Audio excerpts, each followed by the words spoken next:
everybody, and to say that we've had technical problems would be like saying the Titanic had an ice issue. But anyway, we're here. Good to see Amedeus back. I'm sure that and hope that he had a lovely Thanksgiving in beautiful Canada with his lovely family. And Amadeus, it's great to have you back. Yeah, it's great to be back, Jim. Wouldn't be a show without technical difficulties. It's the way we do it around here. Technical difficulties, that's for damn sure. Exactly.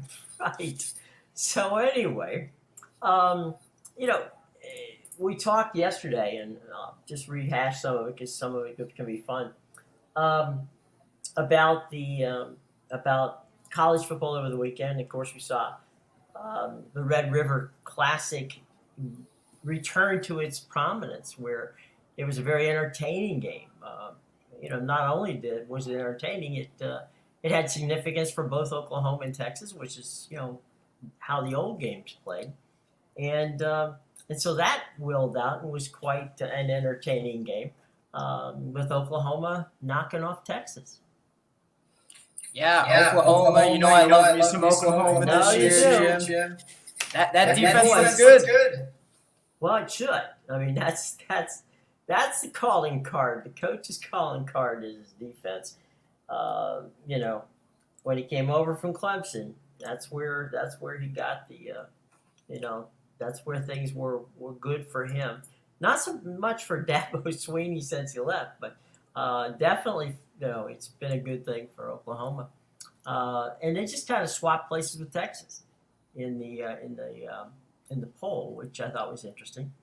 I don't know about you, and I'm not going to get you hung up in this. You've probably heard about it now, but I had been watching. That was on Saturday night. I was watching SC in Arizona because it was a very entertaining game, and I flipped over because I checked my phone, saw score close, wanted to see how Miami was doing. Checked to see the Canes. They looked like they were salted away, so I went back to watching the SC game because Miami had the ball and they had like less than a minute left. I'm like, oh, okay, cool. So I go back. I get an alert on my phone about 5 minutes later. It says Miami loses to Georgia Tech. And I'm like, how is this possible? They had the ball. They had they were there to kill it off. All they did was go take the victory, the victory formation. And I know Coach Cristobal pretty good. I know that Jimmy Johnson taught people how to take the victory, the victory formation. Evidently, he missed that day because he, for some reason, decided to hand the ball off. They fumbled it. They lost the game. And what I thought was kind of interesting, and I like your take on this, is the next morning, everybody was crucifying Mario Cristobal, saying, what an idiot move, what a stupid move, what a dumb move. Look, that's all absolutely academic, right? I mean, he knows that. They acted like he didn't realize that it existed, okay? Now, the 5 seconds after the game, the first person to say it was a stupid move was Mario Cristobal. But the next day, everybody in the media is like, oh, I can't believe he did this. Oh, I can't believe he didn't know it. Oh, I can't believe. It's like, okay, got it. Get it. He was stupid, okay? But to think that he didn't know it is crazy. Yeah, something definitely going over there. I don't necessarily know if he didn't know about it. It seems more like somebody wanted to run a play, and he was like, all right, let's do it. I won't step in. I know there's that theory around about the guy who was close to getting 100 yards. That's the thing. That was the case. The case was the kid who was the running back who fumbled the ball, whose name escapes me for the moment. I apologize, although I'm sure that he doesn't mind at all that we can't remember his name. Basically, had about 6 yards to go before he'd get his first 100-yard game. And so Cristobal decided, okay, well, we got nothing to lose. You know, sorry, Mario, you do. And so he gave him the ball. The kid fumbles the ball, and 24 seconds later, they lost. And look, nobody knows that more than mom than Cristobal or the kid that fumbled it. So all right, you want to beat up on Mario Cristobal, fine. Go ahead, beat it. Beat up on him. But to act like he doesn't know it was coming or it couldn't happen is just absolutely insane. Of course he knew it could happen, and it did happen. But that could very well cost Miami some serious situations because they've got North Carolina this week. Yeah, I think the other thing that really bugs people on the decision is it wasn't like they were in control of the game. It was like, what, 3-0 at halftime? Yeah. Yeah, so that was already a close game. You're going to be lucky to escape with a win. Yeah. Just take the knee. Exactly, 100%. Give the kid a chance, a 100-yard game next time, or when you're playing somebody where you don't care. But this isn't a huge game because they got Carolina this week, but they both would have been undefeated coming into that game. He's still got Florida State at the end of the season, so there's still work to be done with that Miami team. So that I think they even have to play Louisville. It looks like yeah, that's another one. the new power. Yeah, Louisville's become the new Clemson. So the and their defense was just brutal on Notre Dame, and Notre Dame gets SC this week. So yeah, they might have been looking ahead too. Yeah, they might have been, but if you are after you just blew 2 weeks ago had that Ohio State thing happen. Coach Freeman's he didn't suddenly get dumb. I just think that this Louisville team didn't get as much credit as they deserve. I mean, they weren't even in the top 25. Yeah, and that wasn't even a game they really needed to win. Like, they could have lost to Notre Dame, and you're still undefeated in the ACC. Mm-hmm. But I think the point on Louisville was, that look, we can say it all we want to. That Notre Dame is around the ACC, right? Yeah, okay, fine. They're not a member in football, but like half the ACC on their schedule. Right? Exactly. But Louisville and Notre Dame don't get an opportunity to play each other often. Okay, and the fact that Notre Dame was coming to Louisville, I mean, you gotta believe when Notre Dame comes to town, regardless of who they're playing, that is a game you circle on your calendar. Okay, if you're a fan, if you're a player, if you're a coach, you want to beat Notre Dame. It's still a brand. It's still a team that needs that you respect from a standpoint of it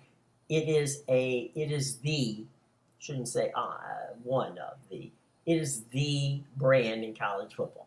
Everybody else is under it. Regardless of whether they're winning championships or not, Notre Dame is a college football. They may be the only team that people who do not follow college football know is a college football team. So Notre Dame comes to Louisville, and they don't expect to get a fight from a team that at that time was 4-0.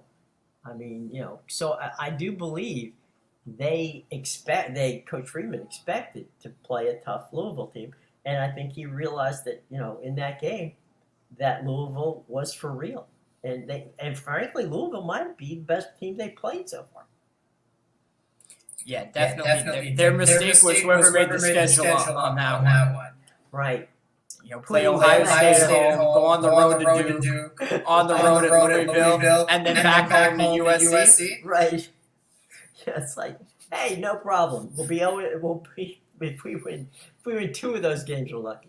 If you win everything, you're a playoff team for sure. Oh, absolutely, 100%. Like, good luck winning them all. Right. So, so I'm watching this game, and by the way, Lincoln Riley, if you're watching, and we know you are, I got a bedtime, okay? 2 a.m., come on. Let's stop with this. And what are you doing 3 overtimes? That's nuts. So we now know that something that you said a long time ago. SC plays great offense. They play terrible defense. So They don't have defense. we have to have a defense before you play. They don't play defense. Good point. Yeah, that you have to do. So, Caleb Williams has got his hands full because he's going to Notre Dame. They're going to be able to put some points up on Notre Dame. But then again, given what we've seen so far from SC, so is Notre Dame going to be able to put some points up. And that's the primetime game this week. That's the, on NBC, Notre Dame and SC, as it should be, as it always is, a top game. And this week, I'll be honest, I don't know who to pick. It's early, but I really don't know because SC clearly has defensive woes, but they can score on anybody. And Notre Dame's got, issues. I don't know whether they're defense issues or offense issues, but they got issues. So we'll see. I mean, that game, I don't know what the point spread is at this point in the week, but I assume it's going to change between now and Saturday. But it's going to be a very interesting situation, that's for sure. Yeah, so Notre Dame opens up 2.5 point favorite at home in that one. Ooh, okay. So that's basically a push, right? If it's a field goal game, depending on the line you get. Right. Oh, that's under a field goal game. Yeah, the 2.5. So if you take Notre Dame, then even if you win by field goal, you're good. Now that could change. Obviously, it's early in the week right now. Depends on where the money's going. Yeah, USC could even be the favorite by kickoff. I'm going to go that, and this is not. We will wait till Friday to make our choices on that. But I will say this: I think the money's going to go Notre Dame's way, given what we saw with both teams playing last week. I think that Notre Dame's going to get a whole lot more of a pass for what happened in Louisville because Louisville's a good team versus what SC did against a not so great, Arizona team. Now, that being both said, Arizonas. Yeah. That being said, what they're doing in Arizona, they're definitely committed to a program which will be a winner in the Big 12. They will not be a bad team in the Big 12. There's no question about that. And right now, there isn't a bad team in the Pac-12 if we find that out. I mean, after what we've seen this weekend. So I think that Notre Dame's going to get more of a pass for what happened to them, given how talented the Louisville team is, as opposed to what SC's getting grilled for in how they played in a triple overtime game in a game they should have won by 25 points.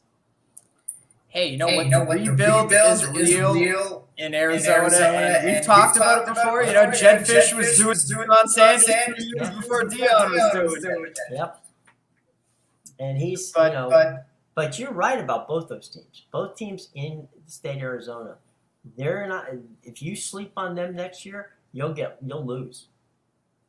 And yeah, 100% this year, if you sleep on Arizona State this year, you're probably going to lose. Yeah. But you know what I was going to say about that game? Yeah. Don't blame Riley. You should be blaming Jed Fish there for not going for two and just keeping his ass in the direction. That's a good point. That is an absolutely good point. 100% good point. Okay, you're a 20-point dog, and you want to go into overtime with one of the best teams in the country? At their house. Just send the game. Just saying, right? But they pulled the Commanders. They had to go and lose. That's right. You have nothing to, no riverboat on that one. We move to the NFL. The Dolphins look very good on Sunday. Jacksonville wins. I wouldn't exactly. I mean, Jacksonville had a definite advantage by staying in London for a week, and so that who goes to London on Friday morning? Somebody who thinks that will help them get over the jet lag. Okay, now if you've ever been to Europe, okay, you realize that the concept of flying to Europe because of the time difference, what you want to do is you want to stay up for your normal system, right?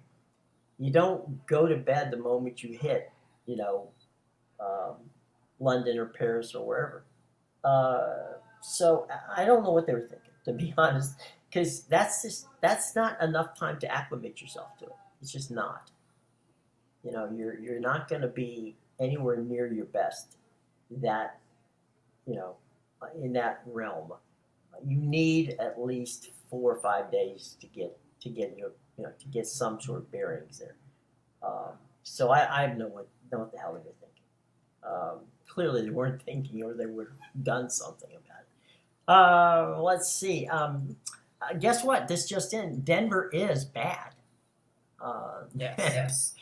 And I don't know what the hell Sean Payton was thinking. But to call out the Jets and say, that might be just one of the worst coaching jobs in all the NFL. The week before you're playing them? What the hell was that? Jeez. Then they go and win. Yeah, worst coaching job in NFL. Might just be Denver, and it might be just you. Okay, so, you know, just saying. So I've heard this theory about the Broncos. And I want to hear what you think about it. I'm buying. What is it? So the whole theory is that Sean Payton is purposefully making Russell Wilson look bad so they can tank for a quarterback. Okay. All right, for a moment. Let's just say that that's true, okay? When Sean got there, who did he sign off on as his quarterback? I mean, they literally traded a king's ransom to get Russ. If he wasn't your guy, what the hell? Why'd you do that? Well, they did that when Hackett was there. I understand, but what I'm saying is, Sean, okay, when he got there, said, "Oh, no problem. We'll work with Russ. Russ is our guy." He could have traded Russ. It's not like other people wouldn't have taken him. So, I mean, if it wasn't his guy... Well, you could argue he's doing the same thing Brian Daboll's doing. Oh, yeah. We'll work with Danny Jones. We'll make him look good this year. Yeah, good luck but with that. next year we're tanking. Well, and then, you know, Boston... Let's shift real quick to New England. Where Boston radio is saying, they're just bad. Yeah, where Boston radio is saying, you know, I think it's time for Belichick to go ahead and retire. And, you know, like I said, coaches don't just suddenly get dumb, all right? But you can't win when you don't have the players, okay? Belichick, you know, he's a Hall of Fame coach. He will be in the Pro Football Hall of Fame 5 years after the day he decides to stop. And if that's this year, then whatever. But I think you've established this way long ago, and I'm 100% behind you on this. Mac Jones is not the answer to the question, who is the quarterback for the New England Patriots? We've been preaching it before the season started. 100%. You know, 100%. Now, they might be legit in going after a quarterback without tanking. This might be a job where they just are that bad that they can't get out of it, and they can't pull out of that tailspin. So we'll see. We'll 100% see on that. I think what's going on in New England is very similar to what you see going on with the Giants. And a lot of people are quick to attack Bill Belichick. Because, you know, it's easy, obviously. It's easy to say he's going downhill. He doesn't care about the team anymore. But I think he's being handcuffed in this situation. It's very clear. Yes. It's very clear that Kraft has made Mac Jones the guy with Mac Jones. And who's the other one who's done that? Well, John Morrow over in New York. He told Daboll and Shane, you hire a new head coach and a GM, and you tell him this is your quarterback. Right. It's never going to work out like that. And, we see it all the time just with the Dallas Cowboys. What happens when the owner tries to get their hands in the football decision-making process. So I think that's what's happening in New England with Robert Kraft. Okay. Well, I mean, I know Cam Brown, whose mother lives about 3 floors above me. Cam plays he's a linebacker for the Giants. And God knows they are horrible.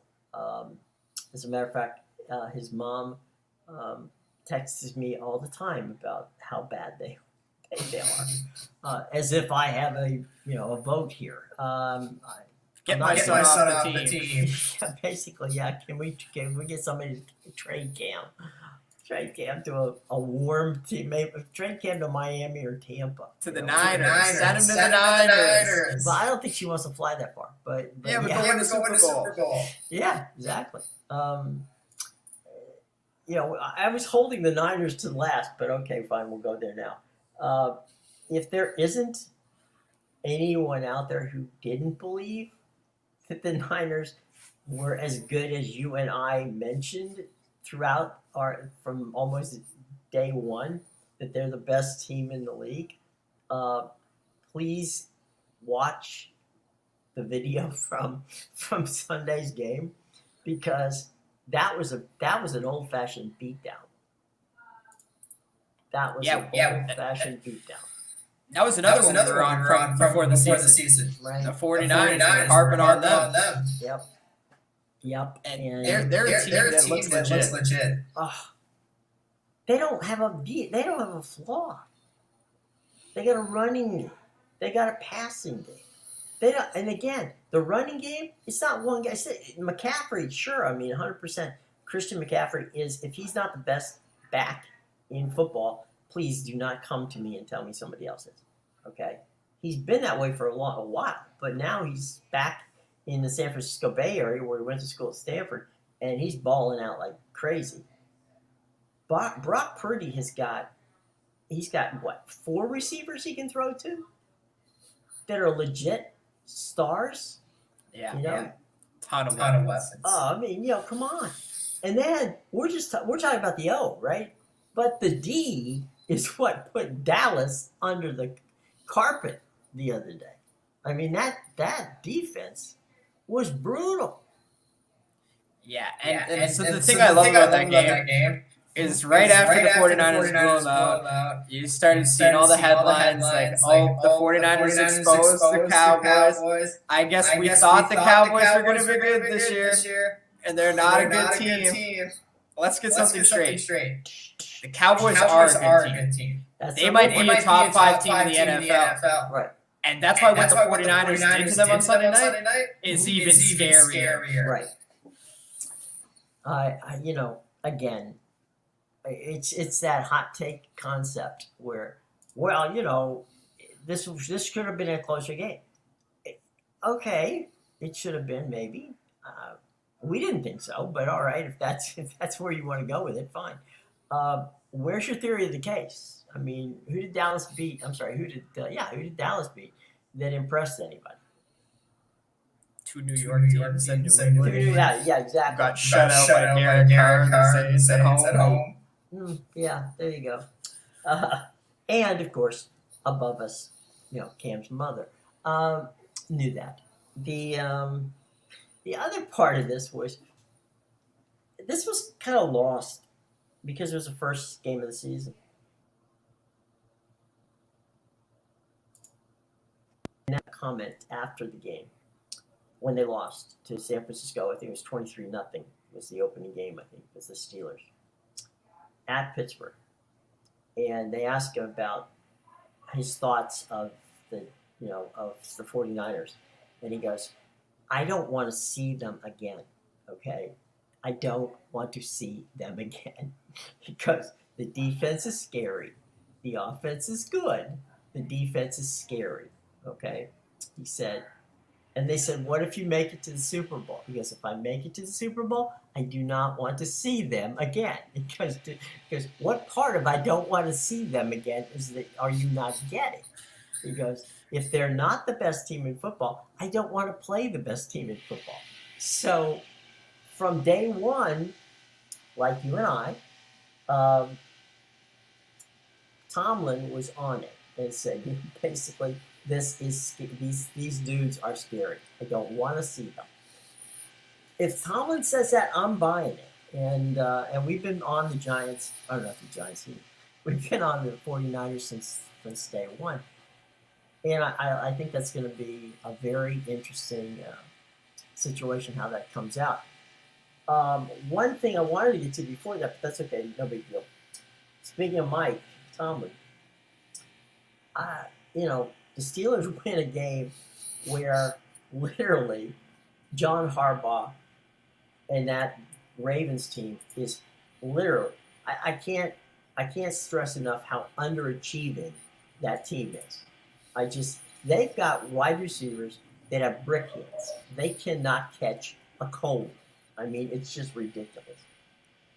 You talked about the game the Steelers won that they should have lost by double digits. Yeah, that was something else to watch. I had a bet on the Steelers money line, and I was not comfortable that entire game despite cashing it. Well, Kenny Pickett came through in the clutch. And, it wasn't like Lamar wasn't playing and throwing the ball. It was you got to catch it, guys. If you don't catch it, doesn't matter if he can throw it. He can throw it anywhere. If you can't catch it, it's not going to help. And you know how there's certain quarterbacks where it's becoming very clear they have problems with interceptions? Right. Seems like Lamar Jackson and Trevor Lawrence have problems with fumbling the ball. Oh, yeah. And they joke about Kenny Pickett's hands. Remember that was the big thing with Kenny Pickett? Was he's got a small hand, so I don't know if he's going to be able to hold on to the ball. Well, Lamar Jackson's hands aren't small. He just can't hold on to the ball. And you're right. I mean, look, it never comes at a good time when you fumble the ball. But it seems like Lamar's problems with fumbling come at the worst possible times. I used to say that about critical moments. Yeah, I used to say that about James Winston. And that was that people would say, well, what about his interceptions? Look, his interceptions are not necessarily the problem. The problem is when those interceptions occur.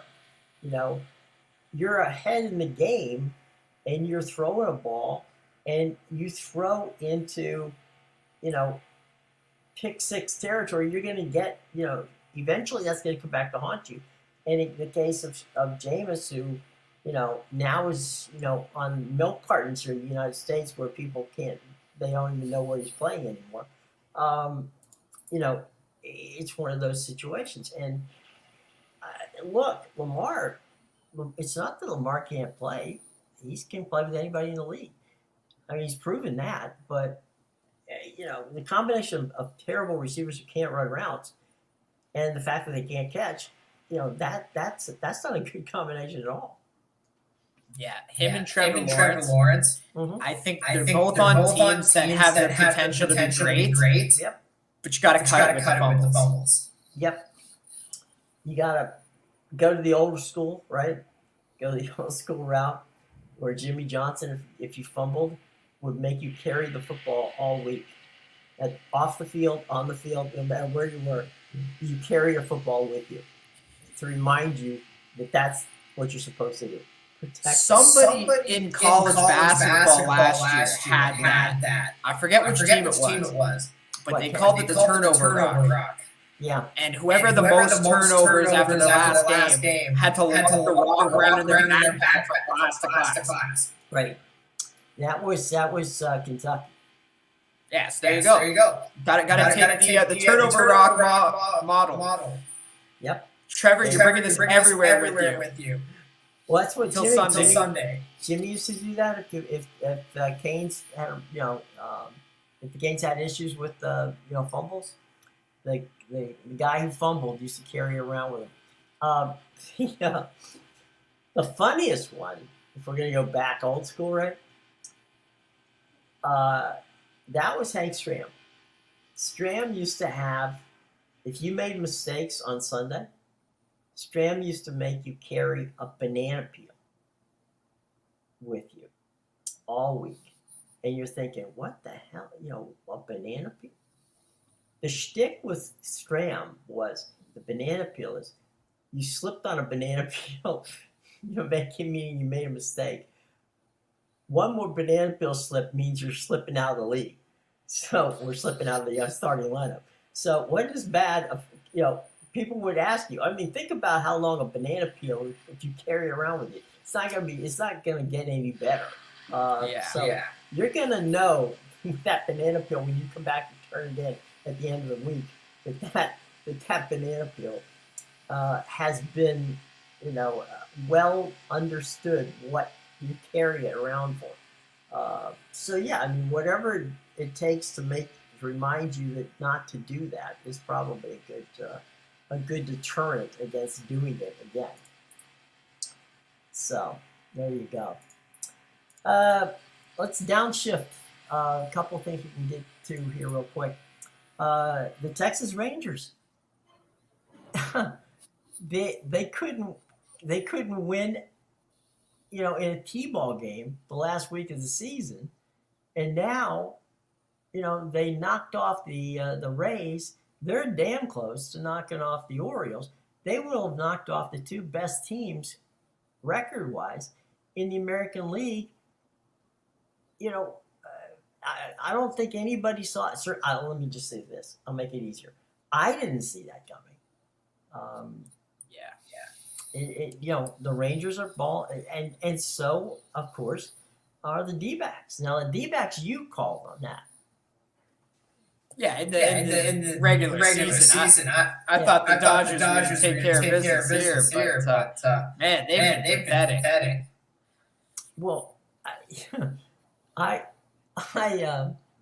they were pathetic. Okay, and once again, like a sucker, I watched the Dodgers to the last out, and they were so close on a couple of fantastic plays made by Arizona, and some good pitching, by the way, from Arizona. And then I saw the Braves and the Phillies. That game, that double play in the ninth inning that the Braves pulled off. Man, you could have put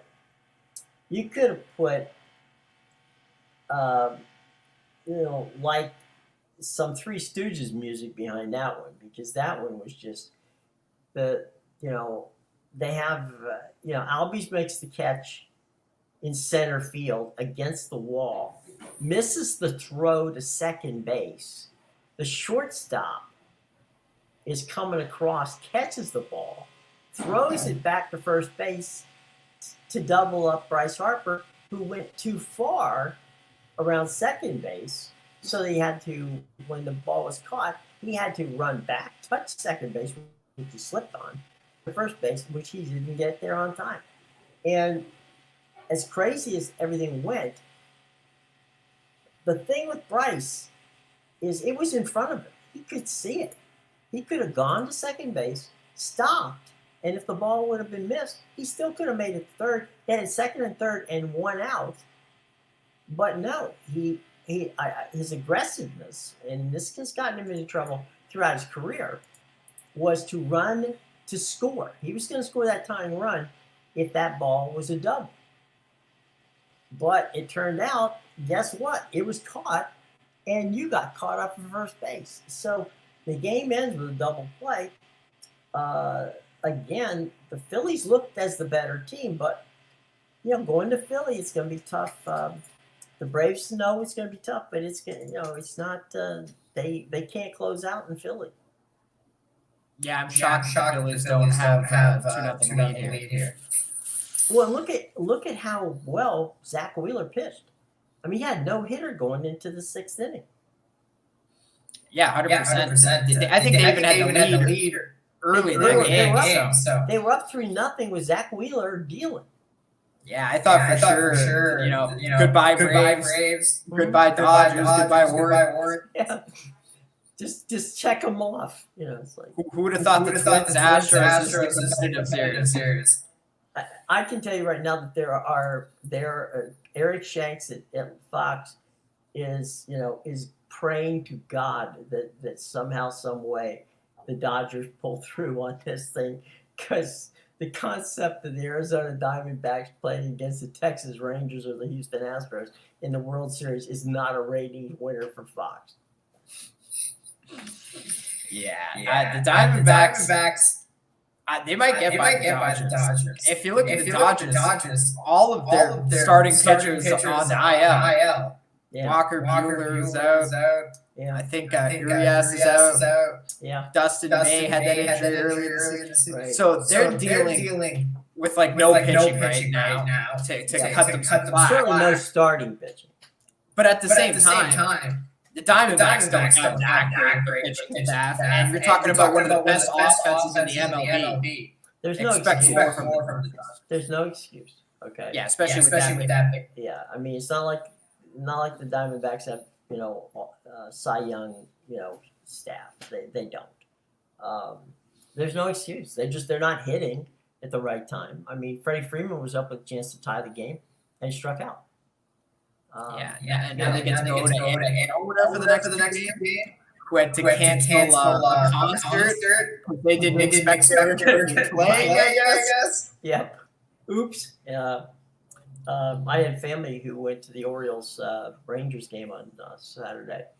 At the last minute, I got a phone call, said, "You want to go to the game?" And I'm like, "Well, gosh, I don't, I wish you'd have told me a couple hours ago. Maybe I would go, but no, not at this point." So they went out to the game, and their situation was not different than what you're talking about. Although it wasn't the game, the Ravens Stadium and and Camden Yard, for those who are not familiar with it, they basically are next door to each other. Okay, so they share a parking lot, which is why they don't schedule the Orioles and when the Orioles and the Ravens are playing, they don't play at the same time, because there's just not enough parking for both of them to be there. So there happened to be, when they got out of the game, there was a Stevie Nicks, Billy Joel stadium concert at M&T Bank Stadium. So anybody leaving the ballpark at the same time that the crowd was coming in for that stadium concert was in traffic hell. So in that regard, I'm kind of happy I didn't go. But it was, the Rangers are playing good ball. We'll see how that plays out. The Phillies and the Braves, that's going to be it's going to be a battle now, which I think the Phillies were, kind of expecting that wasn't going to be the case. And we'll see if the Dodgers can come back. I don't know what's going to happen in the Twins and Houston. I did not foresee last night that Houston would lose. I thought Houston would be in a good shape, but they're not. So we'll see how that plays out in that regard. So the Astros have to stop the Twins. Anybody who has Dallas Keuchel on their pitching staff should not be allowed to grow series. I would go with that, but Rocco Baldelli's my boy. I gotta be careful with him. Known Rocco since he was a rookie and playing, as a player, and I'm just so happy that he's doing well as a manager. That said, Dusty Baker is also one of my favorite people on the planet, and I don't want to see, I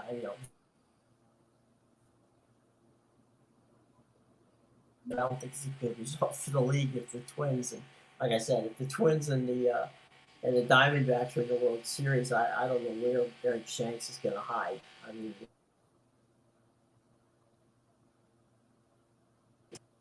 it's just not going to be good for the league from that standpoint.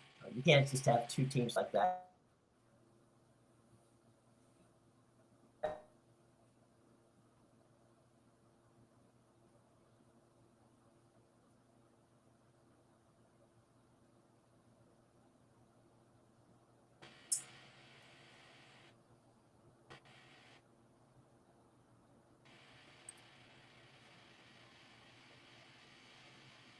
It would be nice to see the Twins Rangers and the Diamondbacks Phillies, or even Diamondbacks Braves. Right. See if we can get like the lowest rating World Series possible. Well, Diamondback Braves can't be in it because they're in the same conference. No, I mean like those as the ALCS and Oh, yeah. Oh, I see what you're saying. Yeah. Yeah, that wouldn't be bad. To me, and it would have to be somebody right in the World Series. Gotta be somebody. Well, look, we're contractually obligated to talk about it. I know it's early and nobody really wants to go into deep, but the NHL starts tonight, and a couple of things to keep an eye on. This is the healthiest that the league has been in a long time. The franchises are in pretty decent shape. The contract that they have with ESPN and with Turner gives them more opportunity for national games than they've ever had before. They're on par with the NBA in that regard. So that's all falling well for them. And the early favorites. Now I don't know what the money line favorites are, but the early favorites from the writers who follow the teams this year, they have the Golden Knights and the Florida Panthers in the Stanley Cup final at this point. They have the Vegas Golden Knights as the number one team in all of hockey, with the Panthers right behind them. Interesting. Doesn't even top 5 team to win the cup. I'm sorry? Vegas doesn't have the Golden Knights as the top 5 team to win the cup this year. Huh. Interesting. Who does Vegas think? Yes. Speaking ironically of Vegas, the hometown team. Yes. So Vegas is the Leafs. Plus 800 favorite. Oh, okay. Then it's the Avalanche plus 900. Oilers plus 900. New Jersey Devils plus 900. Whoa. Carolina Hurricanes plus 900. Whoa, okay. And then the Knights plus 1100. Wow. How about that? They don't even have Florida. Florida's like plus 1800. They're number 12 on the list. No, 16. Wow. 16. That's wild. How about that? No, 12. 12. They're number 12. Okay, that's still down the list. It's not the cup. Yeah, wow. That's pretty wild. It should be a fun season. We'll see how everything plays out. We always get a surprise in there, and we'll see who that surprise is this time around.